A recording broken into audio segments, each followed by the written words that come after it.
Hormuz strait के बाद अब लाल सागर पर संकट लगातार गहराते जा रहा है। इसका कारण ईरान युद्ध से जुड़ा हुआ है। दरअसल ईरान के जो प्रॉक्सी है हूती विद्रोही, इनका जो है कि लगातार सऊदी पर अटैक कर रहे हैं, यानी कि सऊदी के जहाज़ों पर अटैक कर रहे हैं। तो अभी जो ताज़ा अपडेट आ रहा है मैं उसके बारे में बात करूंगा। उसके साथ ही साथ बात करूंगा कि लाल सागर अगर बंद हो जाता है तो उसको लेकर के भारत की चिंता क्यों बढ़ेगी, और अगर बढ़ेगी तो उसके लिए क्या रास्ता है, ये सब पे बात करेंगे। लेकिन पहले हम बात बता देते हैं कि क्या कारण है लाल सागर पर इतना तनाव क्यों बढ़ा हुआ है। तो यमन के हूती विद्रोहियों ने मंगलवार को अल मंदेब स्टेट में सऊदी के करीब जहाज़ों पर 4 जहाज़ों पर हमला किया है, बैलिस्टिक मिसाइलें दागी हैं।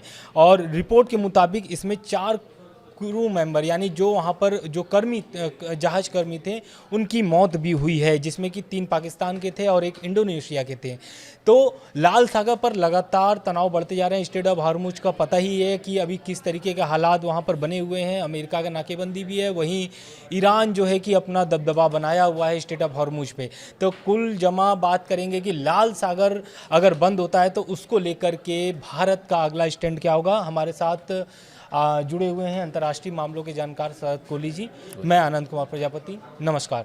तो सर, पहला क्वेश्चन मेरा यही है कि लाल सागर पर लगातार तनाव बढ़ते जा रहे हैं। एक धमकी भी आया था स्टेट ऑफ ये हूती विद्रोहियों की तरफ से कि अगर ईरान पर लगातार हमला होता है या फिर ईरान के जो उनके बिजली फैसिलिटीज़ हैं उस पर अगर हमला होता है तो लाल सागर बंद कर दिया जाएगा। और कहीं ना कहीं इसमें सऊदी फिर जो है कि लगातार निशाना बन रहा है। सऊदी के लगातार अभी जो अपडेट आ रहे हैं वो ये हैं कि 8 जहाज़ अभी तक निशाने पर हूती विद्रोहियों के आए हुए हैं। लेकिन अगर सबसे बड़ा सवाल ये बनता है सर कि लाल सागर अगर बंद होता है तो भारत के लिए कितना बड़ा नुकसान होगा। जी हाँ, नमस्कार आनंद, आपको और न्यूज़ 18 के सभी फॉलोअर्स, व्यूअर्स, सब्सक्राइबर्स को। पहले तो मैं बता दूं, बहुत सारे लोग मुझे मार्केट एक्सपर्ट और इकोनॉमिस्ट की तरह भी जानते हैं, तो मैं ये स्पष्ट करना चाहूँगा कि बिना जियो पॉलिटिक्स को समझे आप जियो इकोनॉमिक्स को नहीं समझ सकते हैं। दोनों को अलग अलग करके, इसलिए हमें बहुत नज़दीकी से दुनिया भर में युद्ध की परिस्थिति क्या है ये पता लगानी पड़ती है। और निरंतर, आपको मानेंगे नहीं, मेरे 2 लोग 24 घंटे यानी कि नाइट शिफ्ट में भी रहते हैं, जिस प्रकार आपके चैनल में रहते हैं, जिसको ट्रैक करते हैं। तो आपने बिल्कुल कहा, ये 3 H जो है, हमास, हिजबुल्ला और हूती। येमेन में ये हूती बेस्ड है। और जब ईरान में ये नाकेबंदी हुई स्ट्रेट ऑफ हॉर्मुज की, तो आपको पता होगा ईरान ने धमकी दी थी कि हम अपने हूतियों को एक्टिवेट कर देंगे। ये तीनों उससे फंडेड है और हूतियों ने वही किया। सऊदी अरेबिया और यमन बिल्कुल एक दूसरे से लगे हुए हैं और वो रास्ता इनके बिल्कुल पास से जाता है। उसको इन्होंने रेड सी और ये आगे सुएज कैनाल को कनेक्ट करता है और आगे मेडिटेरेनियन सी तक चला जाता है। एक रास्ता है व्यापार का, करीब 10 से 12% दुनिया का व्यापार जो है इस रूट से होता है। इतना ज़रूरी ये रूट है, बहुत संकरा है, पतला है, पर है बहुत ज़रूरी। तो अब परिस्थिति ये है कि बिल्कुल आपने ठीक कहा, हमला कल भी हुआ है, लगातार हमले चल रहे हैं। कोई एक दिन भी ऐसा नहीं गया पिछले करीब हफ्ते 10 दिन में जिस दिन कोई ना कोई हमला ना हो। पलट के सऊदी अरेबिया ने भी अब हमला करना शुरू किया है यमन पर। उसकी राजधानी है सना, जहाँ पर हूतियों के उसके आसपास अड्डे हैं, वहाँ पर ये हमले कर रहे हैं और हूती पलट के वहाँ से टैंकर रोक रहे हैं। अब अगर ये रास्ता बाबल मंदेब इसको कहते हैं, अगर ये पूरी तरह से बंद हो जाता है तो आप देखिए, स्ट्रेट ऑफ हॉर्मुज पहले बंद है, बाबल मंदेब भी बंद हो जाता है, तो फिर भारत के लिए अगर यूरोप में व्यापार करना है तो भारत के लिए रूट बहुत लंबा हो जाएगा। फिर आपको अफ्रीका के नीचे, जिसको हम Cape of Good Hope route कहते हैं, पूरा अगर आप दुनिया का नक्शा सामने रखें तो आपको ऐसे अफ्रीका के नीचे उठ के और पीछे से घूम के जाना पड़ेगा। इससे हमारी शिपिंग कॉस्ट बढ़ेगी, आयात की भी, निर्यात की भी। शिपिंग इंश्योरेंस बढ़ेगा। और दूसरा रास्ता ये तो हमेशा ही रहता है कि आप हवाई जहाज से सामान पहुंचाएं, पर हवाई जहाज से सामान पहुंचाना बहुत महंगा पड़ता है। बहुत से लोग सोचते हैं भाई स्ट्रेट ऑफ हॉर्मुज बंद है तो आप हवाई जहाज से क्यों नहीं व्यापार करते। तो पहली बात तो तेल हवाई जहाज से नहीं आ सकता है, तेल तो बहुत खतरनाक चीज़ है हवाई जहाज से लाने के लिए, बहुत बल्कि होता है। पर बाकी का व्यापार भी हवाई जहाज से बहुत महंगा पड़ता है। तो आप ये नहीं कि सीधा प्लेन से टेक ऑफ किया, कार्गो प्लेन में लेट गया, छोटा मोटा सामान कोरियर वोरियर आते जाते रहते हैं। तो भारत के लिए आर्थिक रूप से एक बहुत बड़ा ये नुकसान होगा, क्योंकि भारत में आने वाला सामान भी और भारत से जाने वाला सामान भी, ये आने वाला सामान महंगा हो जाएगा, जाने वाला सामान प्राइस कॉम्पिटिटिव नहीं रहेगा, क्योंकि उसमें जो शिपिंग कॉस्ट है वो कई गुना बढ़ जाएगी और इंश्योरेंस कॉस्ट भी बढ़ जाएगी। तो भारत के लिए बहुत बुरी खबर होगी। हालांकि हमसे रेड सी जो है, जो लाल सागर का रूट है, बहुत दूर है, पर बहुत व्यापार हमारा वहाँ से होता है। जी, तो सर अगर शिप रूट बदला जाता है अगर भारत की तरफ से, तो इंपोर्ट एक्सपोर्ट में तो लगातार, मतलब अब जैसा कि आपने बताया कि महंगा हो जाएगा सामान। लेकिन अगर रेड सी के अलावा अगर कोई, जैसा कि आपने बताया कि अफ्रीका के रास्ते से अगर जाएंगे तो उसमें ये भी खबरें सामने आ रही हैं कि बीमा कॉस्ट भी बढ़ेगा, जो बिल्कुल, मैंने बोला shipping- आपको, हाँ, बिल्कुल तो शिपिंग कॉस्ट बढ़ जाएगी। बिल्कुल। तो इन सब को लेकर के, लेकिन स्ट्रेट ऑफ हॉर्मुज जो है अभी भी तनाव की स्थिति बनी हुई है। तो क्या स्ट्रेट ऑफ हॉर्मुज और अगर लाल सागर अगर बंद होता है तो व्यापार का रास्ता क्या समुद्री मार्ग छोड़ करके और कोई भी अपना सकता है रास्ता? नहीं, और कोई रास्ता तो है नहीं। एक खबर सऊदी अरेबिया से है। सऊदी अरेबिया ने क्या किया है कि ऑयल के लिए पाइपलाइंस बिछाई हुई हैं जी। कुछ देशों के लिए। तो उसने क्या शुरू किया कि उसने तेल को, क्योंकि सऊदी अरेबिया तो पूरी तरह से तेल पर निर्भर है उसकी अर्थव्यवस्था, तो उन्होंने उन पाइपलाइंस का प्रयोग करना शुरू किया है। पाइपलाइंस के जरिए वो तेल को भेज रहे हैं। कुछ तेल जा रहा है, पूरा तो नहीं जा सकता है, पर बाकी दुनिया के पास ये आनंद, ये सुविधा नहीं है। भारत अगर उन तेल लाइंस का इस्तेमाल नहीं कर सकता। भारत को केप ऑफ गुड होप, जो अफ्रीका का रास्ता है, वो ही लेना पड़ेगा। और मुझे लग रहा है भारत के लिए बहुत ही चिंता की बात होगी, जैसे जैसे बारबल मंदेब का खतरा बढ़ता जा रहा है। जैसे स्ट्रेट ऑफ हॉर्मुज का मैं आपको कल बताऊं, कल पैनामा की एक शिप पर स्ट्रेट ऑफ हॉर्मुज से निकलने की कोशिश करी, अमेरिका ने उस पर हमला कर दिया कि आपने हमारा जो नेवल ब्लॉकेड है, जो नाकाबंदी है, वो तोड़ने की कोशिश करी और उस पैनामा की शिप पर हमला किया। उसमें भी 4 लोग मरे हैं। हाँ, तो इसलिए अब शिपिंग लाइंस भी पीछे हट रही हैं। वो कह रही है भाई हमारा स्टाफ मर रहा है, हमारी शिप का नुकसान हो जाता है। एक एक शिप हज़ारों, कई सैकड़ों करोड़ रुपए की आती है। तो मुझे लग रहा है शिपिंग लाइंस पीछे। अच्छा, इंश्योरेंस कंपनीज इंश्योरेंस नहीं दे रही हैं। वो या तो उन्होंने इंश्योरेंस कॉस्ट बहुत बढ़ा दी है, प्रीमियम इतना ज़्यादा बढ़ गया है कि वो सामान की कॉस्ट में ये सब चीज़ें जाके ऐड हो जाती हैं। आप देखिए, अगर हम 100 रुपये का वहाँ से सामान मंगा रहे हैं और उसमें 5 रुपये की बजाय हमारी 20 रुपये कॉस्ट आ रही है शिपिंग की, और उसमें और 10 रुपये कॉस्ट आ रही है इंश्योरेंस की, तो ये सारा सामान हमें 130-35 रुपये का पड़ता है। तो इसलिए सामान महंगा हो जाएगा। इसीलिए दुनिया भर में महंगाई का खतरा इस समय पूरी दुनिया में बढ़ गया है। बिल्कुल। और महंगाई की खतरा ये अब दुनिया में स्टैगफ्लेशन की एक सिचुएशन होती है, वो ला सकता है। बिल्कुल सर, लगातार जिस तरीके से लाल सागर में हम इसलिए ये प्रश्न लेके आए थे आपके सामने, क्योंकि इसी तरीके का तनाव की स्थिति स्ट्रेट ऑफ हॉर्मुज में भी क्रिएट हुए थे और सेम उसी तरीके से लाल सागर में भी देखा जा रहा है। अब लाल सागर में अगर इस तरीके का प्रॉब्लम अगर होता है, क्योंकि देखिए स्ट्रेट ऑफ हॉर्मुज में जिस तरीके से तनाव बढ़े, भारत पे उसका पूरा असर देखने को मिला। एलपीजी से लेकर के पेट्रोल, डीजल सभी में दाम में बढ़ोतरी हुई। लेकिन अगर लाल सागर में अगर कुछ इस तरीके का गतिविधि अगर होता है तो क्या एलपीजी और पेट्रोल के दामों में फिर से बढ़ोतरी देखने को मिलेगी? बिल्कुल। देखिए, आप अगर क्रूड ऑयल के दाम देखेंगे तो इस समय $90 के आसपास फिर पहुंच गया है। कहाँ बीच में 71-72 आ गया था जब ये समझौता होने की कुछ उम्मीद थी, समझौता साइन भी हुआ था, पर उसके बाद फिर चढ़कर 80 पहुंचा, 80 के बाद 85 और 90 फिर पहुंच गया है। तो मुझे लग रहा है अगर पेट्रोल के दाम, क्रूड ऑयल के दाम लगातार ऊपर बने रहते हैं तो भारत को लगातार महंगा लेना पड़ेगा। तो फिर एक बार हमें कहीं पेट्रोल डीजल की कीमतें बढ़ाने की, अगर ये 90 से ऊपर जाता है, 100 की तरफ जाता है, तो फिर वो पेट्रोल डीजल कहाँ, हम इनको घटाने की बात कर रहे थे एक समय पर कि जो 7.5-8 रुपए की पेट्रोल डीजल में बढ़ोतरी हुई है, इसको वापस लिया जाना चाहिए। पर अब मुझे लग रहा है उसको वापस लिए जाने की इस परिस्थिति में इन ऑयल मार्केटिंग कंपनीज को, मैं आपको बता दूं, आज की कीमत पर इनको पेट्रोल में भी, डीजल में भी, एलपीजी में भी भारी अंडर रिकवरी हो रही है। तो किसी पॉइंट पर आकर ये ज़रूर पेट्रोलियम मंत्रालय को बोलेंगे कि साहब हमें घाटा हो रहा है, तो आपको कीमतें बढ़ानी पड़ेंगी। तो मुझे लग रहा है लोगों को चौकन्ना हो जाना चाहिए और कच्चे तेल को खाली एक खबर की तरह नहीं देखना चाहिए। बिल्कुल। ये आपकी ज़िंदगी को, कच्चे तेल की कीमतों पर नज़र रखिए, आपकी ज़िंदगी को इसको हम ऐसे कह रहे हैं, हो सकता है महंगाई की एक दूसरी लहर इस समय आ सकती है। तो मुझे लग रहा है लोगों को इस पर नज़र बना के रखनी चाहिए और अपने घर के खर्चों को, मैं आपकी इजाज़त लेके लोगों को कह रहा हूँ, अपने घर के खर्चों पर अंकुश लगाना चाहिए और कंट्रोल करके चलना चाहिए। पहले ही अभी महंगाई घटी नहीं है, पिछली महंगाई अभी कहाँ गई है। आज महंगाई के आंकड़े अभी सामने आ रहे हैं। आप जून की महंगाई 4.38 आई थी, मुझे पता नहीं जिस टाइम हम बात कर रहे हैं शायद महंगाई के आंकड़े निकल के आ रहे हो, पर महंगाई की अभी पिछली महंगाई नहीं गई है, उसके ऊपर सोने पे सुहागा होगा अगर ये दाम बढ़ जाते हैं। तो ये जो सर महंगाई बढ़ रही है, तो क्या पूरा कारण हम युद्ध पर थोप सकते हैं कि युद्ध के कारण ही ये महंगाई बढ़ रही है? बिल्कुल महंगाई, क्योंकि देखिए 88% क्रूड ऑयल हम आनंद अपना विदेश से लेते हैं और क्रूड ऑयल हमारे लिए महंगा पड़ता है तो हमारा इंपोर्ट बिल बढ़ता है। अच्छा, क्रूड ऑयल खाली ये नहीं कि आपके कार या बाइक में पेट्रोल डलता है, ट्रांसपोर्ट में यूज़ होता है, पेंट्स हैं, केमिकल्स हैं, फर्टिलाइजर्स हैं, बाकी भी जो आप आयात करते हैं वो सब भी महंगा होता जाता है। और अब तो सोने की भी कीमत बढ़ने लगी है, तो और हमारा आयात का बिल बढ़ने की उम्मीद है। और ये जो जियोपॉलिटिकल टेंशन है आनंद, ये कहीं घटने की अभी उम्मीद नहीं नजर आ रही, बल्कि मेरा एक आकलन ये कहता है, मैं कोई डर का माहौल फैलाना नहीं चाहता, ना मैं निराशावादी साउंड कर रहा हूँ, मुझे लगता है एक विश्व युद्ध की परिस्थिति, अगर आप वर्ल्ड वॉर 1 और वर्ल्ड वॉर 2 का बैकग्राउंड पढ़ेंगे तो आपको इसी प्रकार की ऐसा लगता है कि जैसे सुलगते रहते हैं ना शोले नीचे हल्के हल्के, इसी प्रकार की परिस्थिति, क्योंकि रशिया यूक्रेन का वॉर भी और घमासान हो चुका है। कल यूक्रेन ने फिर रशिया की 2 रिफाइनरीज पर हमला किया है इंटरकॉन्टिनेंटल बैलिस्टिक मिसाइल से, और इस समय रशिया की करीब वो टोटल 32, 33, 34 के करीब रिफाइनरीज है, उनमें से 25 के करीब पर अब यूक्रेन हमला कर चुका है।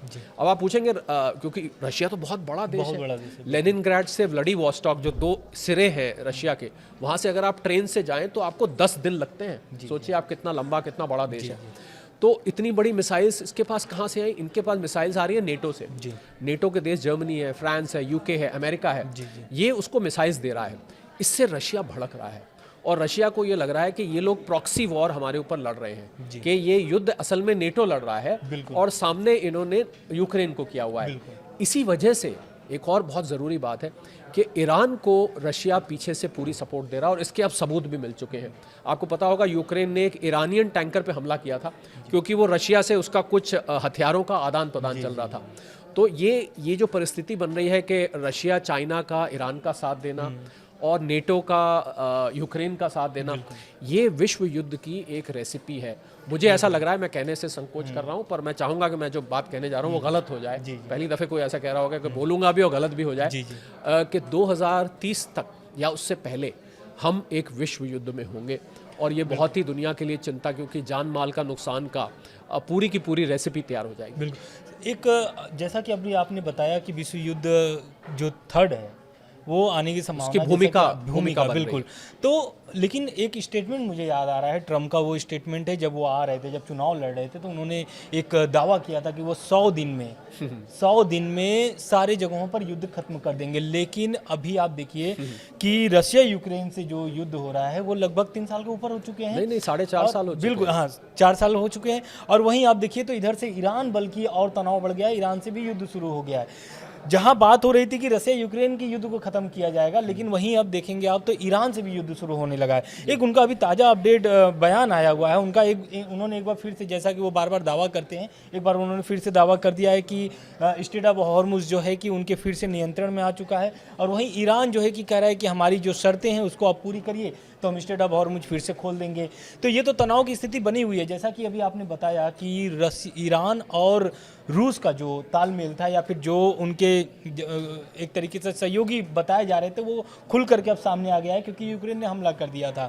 उस पर भी हम ये बात करेंगे, लेकिन अभी हम बात कर लेते हैं सर ट्रम्प पर, कि ट्रम्प का जो बयान है उससे आप कैसे देखते हैं? क्योंकि ट्रम्प ने साफ तौर से उन्होंने फिर से चेतावनी दे दिया है कि अगर ईरान पीछे नहीं हटता है और अमेरिका की जो शर्तें हैं वो नहीं मानता है तो ईरान के लिए और भारी नुकसान होगा और गंभीर परिणाम सामने आएंगे। देखिए, ईरान को उसने, अब ट्रम्प ने जो स्ट्रैटेजी ली है वो ये ली है कि हम इनको आर्थिक तौर पर अब मारें। हाँ। क्योंकि ईरान का व्यापार बंद है पूरी तरह से।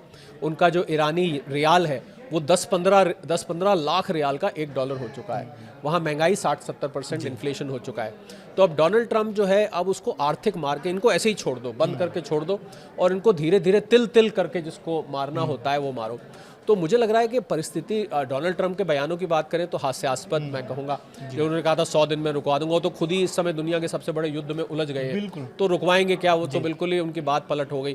डोनाल्ड ट्रम्प के बयानों पे मैं ज़्यादा तवज्जो नहीं देता हूँ, मैं जो ज़मीन पे घट रहा है वो देता हूँ। इस समय ऐसा लग रहा है आनंद के डोनाल्ड ट्रम्प फंसे हुए, क्योंकि उनके अपने देश में 2 महीने बाद इलेक्शन है, नवंबर में इलेक्शन है।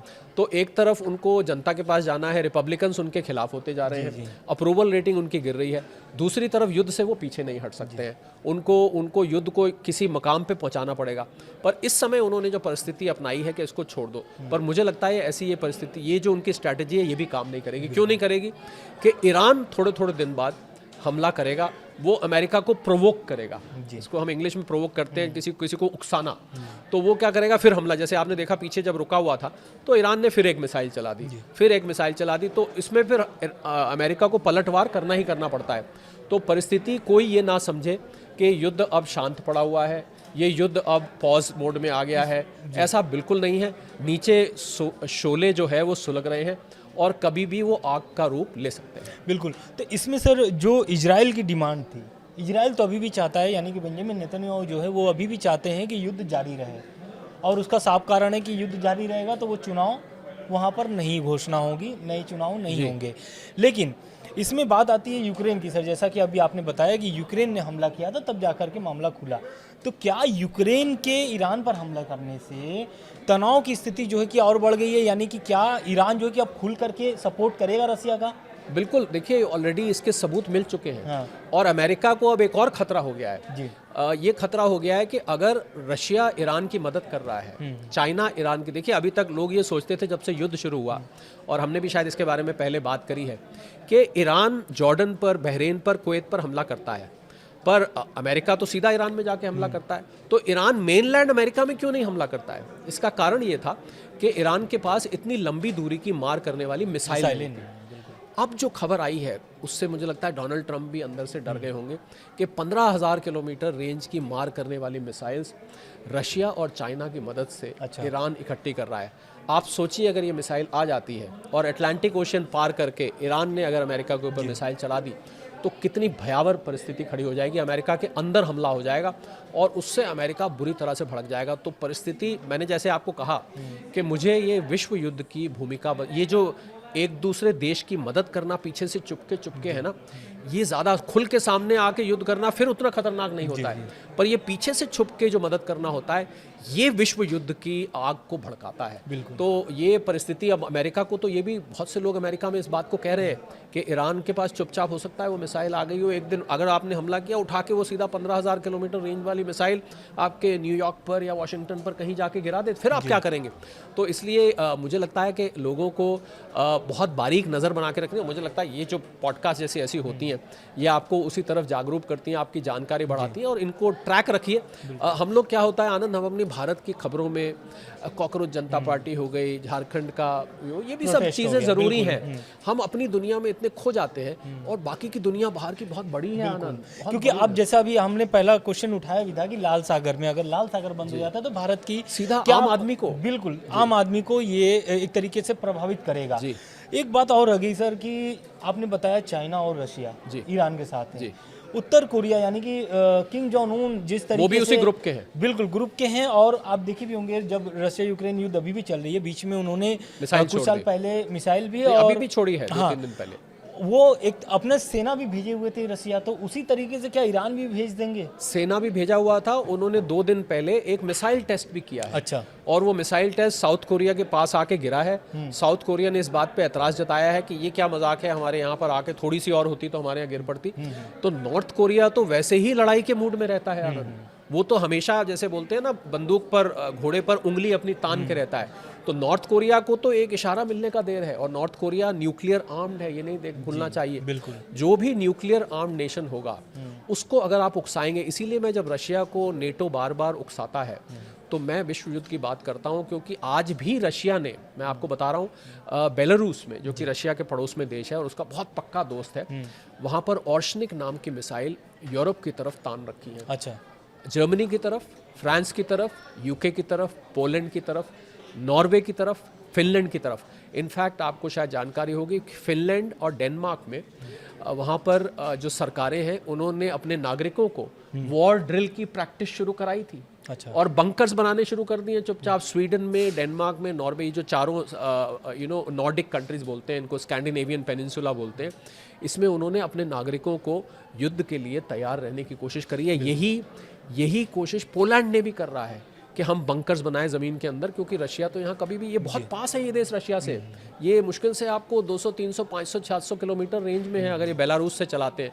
तो अब देखिए ये खबरें, क्या होता है कि ये खबरें लोगों को पता नहीं चलती। हम उन्हीं खबरों का बात करते हैं जो चलाएमान होती हैं, जैसे कुछ हो गया तो आप भी रिपोर्ट करते हैं। पर हम लोगों को क्या है कि हम लोगों को, क्योंकि जियो इकोनॉमिक्स की वजह से हमें बहुत बारीकी से इन पे नज़र रखनी पड़ती है। आपको ये ना कहे भाई तुम वहाँ देख के आए, हम देख के आए ना, हमें अंतर्राष्ट्रीय जो मीडिया प्लेटफॉर्म्स हैं उनसे मैं संपर्क में रहता हूँ, और संपर्क में रह के उनका मैं जो वहाँ पर लेटेस्ट डेवलपमेंट होती है, तो परिस्थिति भारत से बाहर, अगर हम भारत की परिस्थिति कहें कि बहुत अनरेस्ट है यहाँ पर, स्टूडेंट प्रोटेस्ट चल रहा है, ये चल रहा है, तो भारत से बाहर की परिस्थिति इससे कहीं ज़्यादा भयावह इस समय हो रही है। बिल्कुल। तो अभी हम लोगों ने समझा कि मिडिल ईस्ट से भारत को कितना नुकसान पहुंच सकता है, और सर ने बहुत विस्तार से बताया भी है कि भारत को कितना नुकसान होगा और भारत के लिए क्या क्या अगला स्टैंड है ना। तो ये रह गई अभी तक की अपडेट। बाकी आप वीडियो ज़रूर बताइए कमेंट बॉक्स में कि कैसे लगी वीडियो आपको। धन्यवाद। धन्यवाद।